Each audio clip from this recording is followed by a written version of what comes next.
അങ്ങനെ ദീർഘകാലത്തെ കാത്തിരിപ്പിന് ശേഷം വൈദ്യശാസ്ത്രത്തെ പോലും അമ്പരപ്പിച്ചുകൊണ്ട് ഒരു അത്ഭുതം സംഭവിക്കുകയായിരുന്നു. ദീർഘനാളത്തെ കോമയിൽ നിന്നും മരണത്തിന്റെ തണുപ്പിൽ നിന്ന് അനഘ ജീവിതത്തിലേക്ക് തിരികെ വന്നിരിക്കുന്നു. ഡോക്ടർ റൂമിലേക്ക് കടന്നു വരുമ്പോൾ കണ്ട കാഴ്ച അവിശ്വസനീയമായിരുന്നു. കിടക്കയിൽ നിശ്ചലമായി കിടന്നിരുന്ന അനഘ കൈകൾ ബലമായി ഊന്നി പതിയെ എഴുന്നേൽക്കാൻ ശ്രമിക്കുന്നു. അന്തം വിട്ടു നിന്ന ഡോക്ടറുടെ വാക്കുകളിൽ അതിശയം തുളുമ്പി. എന്താ അനഘ ഇത്? എനിക്കിത് വിശ്വസിക്കാൻ കഴിയുന്നില്ല. നീ എഴുന്നേൽക്കാൻ ശ്രമിക്കുകയാണോ? ക്ഷീണിച്ചെങ്കിലും ആത്മവിശ്വാസം നിറഞ്ഞ സ്വരത്തിൽ അനഘ മറുപടി നൽകി. അതേ ഡോക്ടർ, എനിക്കിപ്പോ സംസാരിക്കാൻ കഴിയുന്നുണ്ട്. പതിയെ എഴുന്നേൽക്കാനും സാധിക്കുന്നുണ്ട്. അനഘയുടെ മറുപടി കേട്ട് ഡോക്ടർക്ക് സന്തോഷം അടക്കാനായില്ല. മോളെ, നീ പതിയെ എഴുന്നേൽക്കാൻ ശ്രമിക്ക്. ഇത്രയും നാൾ കിടന്നതിന്റെ ചെറിയ ബുദ്ധിമുട്ടലുകൾ ഉണ്ടാവും. പക്ഷേ അത് പെട്ടെന്ന് തന്നെ മാറിക്കോളും. ഈ സമയത്താണ് പുറത്തുനിന്ന് ഓമന ചേച്ചി മുറിയിലേക്ക് കയറി വരുന്നത്. അനഘ എഴുന്നേറ്റിരിക്കുന്നത് കണ്ട് ഓമന ചേച്ചിക്ക് സ്വന്തം കണ്ണുകളെ വിശ്വസിക്കാനായില്ല. എന്താ ഡോക്ടർ ഞാൻ ഈ കാണുന്നത്? ഇത് സത്യം തന്നെയാണോ? ഡോക്ടർ പുഞ്ചിരിച്ചുകൊണ്ട് പറഞ്ഞു. അതെ, ഇന്നലെ ഇവിടേക്ക് കൊണ്ടുവന്ന സാഹചര്യം വെച്ച് നോക്കുമ്പോൾ ഇതൊരു വലിയ അത്ഭുതം തന്നെയാണ്. നമ്മൾ ഒരു കൈത്താങ്ങ് നൽകിയ അവൾക്ക് നടക്കാനും സാധിക്കും. അനഘയുടെ മുഖത്തപ്പോൾ ഒരു വലിയ ലക്ഷ്യത്തിന്റെ നിഴൽ പരന്നിരുന്നു. അനഘ പറഞ്ഞു, ഈ അവസ്ഥയിൽ എനിക്കൊരൊറ്റ ആഗ്രഹമേ ഉണ്ടായിരുന്നുള്ളൂ. എന്റെ കുഞ്ഞിനു വേണ്ടി എല്ലാവരുടെയും മുന്നിൽ അപമാനിക്കപ്പെട്ട ആ മനുഷ്യൻ ആദർശേട്ടന്റെ സത്യസന്ധത എനിക്ക് തെളിയിക്കണം. അതിനുവേണ്ടി എഴുന്നേൽക്കാനും സംസാരിക്കാനും കഴിയണമേ എന്ന് ഞാൻ ദൈവത്തോട് ആത്മാർത്ഥമായി തന്നെ പ്രാർത്ഥിച്ചിരുന്നു. എന്നെ ഈ പരുവത്തിലാക്കിയവനെ നേരിട്ടെന്ന് കാണണം. അവന്റെ മുഖത്ത് നോക്കി എനിക്കൊന്ന് സംസാരിക്കണം. അതിനുശേഷം എനിക്കിനി മരിച്ചാലും സന്തോഷമേ ഉള്ളൂ എന്നൊക്കെ പറയാട്ടോ അനഘ. അനഘയുടെ വാക്ക് കേട്ട് ഓമന ചേച്ചി സന്തോഷത്തോടെ അവളെ ആശ്വസിപ്പിച്ചു. ഓമനയുടെ കൈ പിടിച്ച് അനഘ പതിയെ നടക്കാൻ തുടങ്ങി. മോളെ, ഈ വിവരം നമുക്ക് നയനെ അറിയിക്കാം. അവൾക്ക് ഒരുപാടധികം സന്തോഷമാവുമെന്ന് ഓമന ചേച്ചി പറയും. എന്നാൽ അനഘ അത് വിലക്കി. വേണ്ട ചേച്ചി, ഇപ്പോ ആരും ഒന്നും അറിയണ്ട. ഞാൻ നന്നായി നടക്കാറായ ശേഷം അവരെ ഞെട്ടിച്ചുകൊണ്ട് ഞാൻ അവരുടെ മുന്നിലേക്ക് ചെല്ലുന്നുണ്ട്. എന്റെ മോളെ സ്വന്തം മോളെ പോലെ സ്നേഹിക്കുന്ന നയനയോടും മാതശേട്ടനോടും എനിക്ക് തീർത്താൽ തീരാത്ത കടപ്പാടുണ്ട്. അതുപോലെ അബിയുടെ ഭാര്യ നവ്യയോട് എനിക്ക് ചില സത്യങ്ങളും വിളിച്ചു പറയണം. അവരുടെ തെറ്റിദ്ധാരണകളെല്ലാം മാറ്റിക്കൊടുക്കണം. ഇതേ സമയത്തിന് കഥയിൽ മറ്റൊരു നിർണായക നീക്കം നടന്നുകൊണ്ടിരിക്കുകയായിരുന്നു. അനന്തപുരിയിലെ സമാധാനം കെടുത്താൻ ശ്രമിച്ച അബിയെ പോലീസ് അറസ്റ്റ് ചെയ്തു. അനഘയെ നന്ദുവായിരിക്കും വീണ്ടും പോലീസ് സ്റ്റേഷനിലേക്ക് അറസ്റ്റ് ചെയ്ത് കൊണ്ടുപോകുന്നത്. ഇതേ സമയത്തിന് കഥയിൽ മറ്റൊരു നിർണായക നീക്കം നടക്കുന്നുണ്ടായിരുന്നു. അനന്തപുരിയിലെ സമാധാനം കെടുത്താൻ ശ്രമിച്ച അബിയെ വീണ്ടും പോലീസ് അറസ്റ്റ് ചെയ്യുന്നു. അബിയെ അറസ്റ്റ് ചെയ്ത് കൊണ്ടുപോകുന്നത് നന്ദു തന്നെയായിരുന്നു. സ്റ്റേഷനിലേക്ക് എത്തിയതിനു ശേഷം കാരണമൊന്നും പറയാതെ അബിയുടെ കർണത്തൊരൊറ്റൊന്നങ്ങ് പൊട്ടിക്കാണ് നന്ദു. എന്നാൽ തന്റെ ഭർത്താവ് നിരപരാധിയാണെന്ന് വിശ്വസിക്കുന്ന നവ്യ അവിടേക്ക് ഓടിയെത്തുന്നു. നന്ദു അബിയെ തല്ലുന്നത് സഹിക്കാനാവാതെ നവ്യ പൊട്ടിത്തെറിച്ചു. എടി നന്ദു, നീ എന്താ ഈ കാണിക്കുന്നത്? നിന്റെ ചേച്ചിയുടെ ഭർത്താവല്ലേ ഇത്? ആ വില പോലും നിനക്കില്ലേ? നീ ഒരു പോലീസുകാരിയാണെന്നൊന്നും ഞാൻ നോക്കില്ല. നീ പോലീസുകാരിയാണെന്ന് വിചാരിച്ച് എന്റെ ഭർത്താവിനെ തൊട്ടാലുണ്ടല്ലോ എന്നൊക്കെ പറഞ്ഞുകൊണ്ട് തന്നെ നവ്യ ദേഷ്യപ്പെട്ടു. എന്നാൽ നന്ദു യാതൊരുവിധ കൂസലുമില്ലാതെ മറുപടി നൽകി. ഞാൻ തൊട്ടാ ചേച്ചി എന്തു ചെയ്യും? അതെ, ഞാൻ എന്റെ ഡ്യൂട്ടിയാണ് ചെയ്യുന്നത്.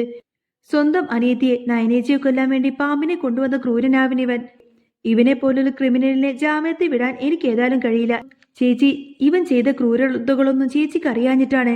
അതെ, ഇവനെ ഏതായാലും ഇനി എന്റെ ചേച്ചിക്ക് ഭർത്താവായിട്ട് വേണ്ട. അത് തന്നെയാണ് എന്റെ ആഗ്രഹവും എന്നൊക്കെ പറയട്ടെ നന്ദു. നന്ദുവിന്റെ വാക്ക് കേട്ട് നിയന്ത്രണം വിട്ട നവ്യ നന്ദുവിന്റെ കർണ താഞ്ഞടിച്ചു. എടി, നീ വലിയ പോലീസ് ഓഫീസർ ആയിരിക്കും, പക്ഷേ നീ എന്റെ അനിയത്തിയാണ്. അതെ, അപമര്യാദയായിട്ട് നീ എന്റെ ഭർത്താവിനോട് ഇങ്ങനെ കാണിച്ച പിന്നെ ഞാൻ എങ്ങനെ പ്രതികരിക്കുമെന്നൊന്നും എനിക്കറിയില്ല. ഇനിയും നീ യാതൊരു തെറ്റും ചെയ്യാത്ത എന്റെ ഭർത്താവിനെ ഇങ്ങനെ കുറ്റപ്പെടുത്തി കഴിഞ്ഞാൽ പിന്നെ നീ എന്റെ തനി നിറമറിയുമെന്നൊക്കെ പറഞ്ഞ് നവ്യ ഭീഷണിപ്പെടുത്തിയിട്ട് അവിടെ നിന്നും ഇറങ്ങിപ്പോവാണ്. വീട്ടിലേക്ക് തിരിച്ചെത്തിയ നവ്യ ആകെ അസ്വസ്ഥയായിരുന്നു. എരുതിയിൽ എണ്ണ ഒഴിക്കാൻ ജലജയും അങ്ങോട്ടേക്ക് കാത്തു നിൽക്കുന്നുണ്ടായിരുന്നു. മോളെ, എല്ലാവരും കൂടി അബിയെ ചതിക്കാണ്. ആദർശ് ചെയ്ത തെറ്റുകളെല്ലാം തന്നെ ന്യായീകരിക്കുകയും അബി ചെയ്യുന്ന തെറ്റുകളെയൊക്കെ വലുതാക്കി കാണുകയും ചെയ്യുന്നു ഈ വീട്ടുകാരെ. ജലജ നവ്യയുടെ മനസ്സിനെ വീണ്ടും വീണ്ടും വിഷലിപ്തമാക്കി. നവ്യ വീട്ടുകാർക്ക് നേരെ തിരിഞ്ഞു. നിങ്ങളെല്ലാവരും കൂടിയിട്ട് എന്റെ അബിയെ കുടുക്കിയതാണ്. ആദർശ് ഒരു പാവം പെൺകുട്ടിയെ ചതിച്ച് ഗർഭിണിയാക്കി. അതിലൊരു കുഞ്ഞുണ്ടായി. ഇപ്പതേ ആ കുഞ്ഞിങ്ങോട്ടേക്ക് വന്നിട്ട് പോലും നിങ്ങളെല്ലാവരും അവനെ സംരക്ഷിക്കുന്നു. എന്നിട്ട് എന്റെ ഭർത്താവിനെ മാത്രം, ഒരു തെറ്റും ചെയ്യാത്ത എന്റെ ഭർത്താവിനെ മാത്രം നിങ്ങളെല്ലാവരും കുറ്റക്കാരനാക്കുന്നു. നവ്യ പൊട്ടിക്കരഞ്ഞുകൊണ്ട് എല്ലാവരെയും കുറ്റപ്പെടുത്തി സംസാരിച്ചു. മുത്തശ്ശിയും മറ്റുള്ളവരും കാര്യങ്ങളൊക്കെ പറഞ്ഞ് മനസ്സിലാക്കാൻ ശ്രമിച്ചെങ്കിലും നവ്യ ഒന്നും തന്നെ ചെവി കൊടുക്കാൻ തയ്യാറായില്ല. പിന്നെ ദേഷ്യപ്പെട്ട് നവ്യ അകത്തേക്ക് കയറി ചെല്ലുന്ന സമയത്തിന് ജലജയും പുറകെ വന്നു. മോളെ, ആ അനഘ അസുഖം ഭേദമായി അവൾ ഇങ്ങോട്ടേക്ക് വന്നിരുന്നുവെങ്കിൽ ആദർശിന്റെ കള്ളത്തരങ്ങൾ പൊളിയുമായിരുന്നു. അത് നടക്കാത്തത് കൊണ്ടാണ് അവൻ ഇപ്പോഴും ഇവിടെ ഇങ്ങനെ തല ഉയർത്തി നടക്കുന്നത്. ജലജ തന്റെ കുതന്ത്രങ്ങൾ വീണ്ടും വീണ്ടും മെനയാൻ തുടങ്ങി. സങ്കടം തളം കെട്ടി നിൽക്കുന്ന അനന്തപുരിയുടെ മുറ്റത്തേക്ക് ഒരു ടാക്സി വന്നു നിന്നു. എല്ലാവരും ആകാംക്ഷയോടെ നോക്കി നിൽക്കെ വണ്ടിയിൽ നിന്നും ഓമന ചേച്ചി ഇറങ്ങി. പിന്നാലെ എല്ലാവരെയും ഞെട്ടിച്ചുകൊണ്ട് തന്നെ അത്ഭുതങ്ങളെ തോൽപ്പിച്ചുകൊണ്ട് അനഘയും. സിറ്റൗട്ടിൽ വന്നിരുന്ന നയന അനഘയെ കണ്ട് സന്തോഷം കൊണ്ട് തുള്ളിച്ചാടി.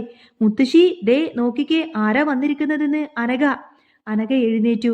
സന്തോഷം കൊണ്ട് ഓടാൻ തുടങ്ങിയ നയനയെ ദേവയാനി തടഞ്ഞു. നീ ഗർഭിണിയാണ്, സൂക്ഷിക്കണം മോളെ.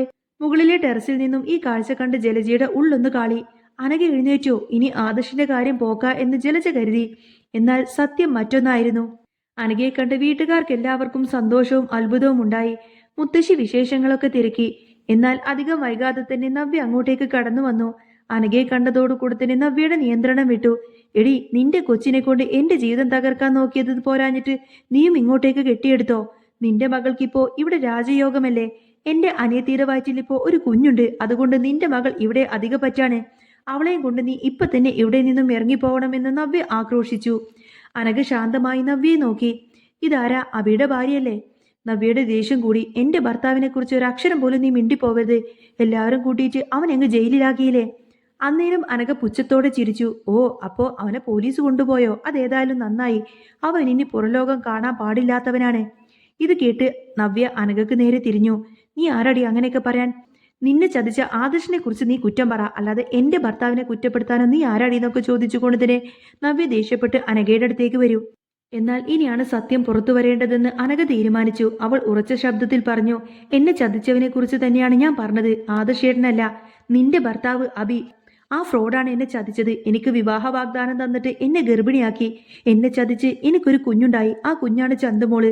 അതേടി, ആ ഫ്രോഡാണ് എന്റെ ചന്തുമോളുടെ അച്ഛൻ എന്നൊക്കെ തുറന്നടിച്ചങ്ങ് പറയാട്ടോ അനഘ.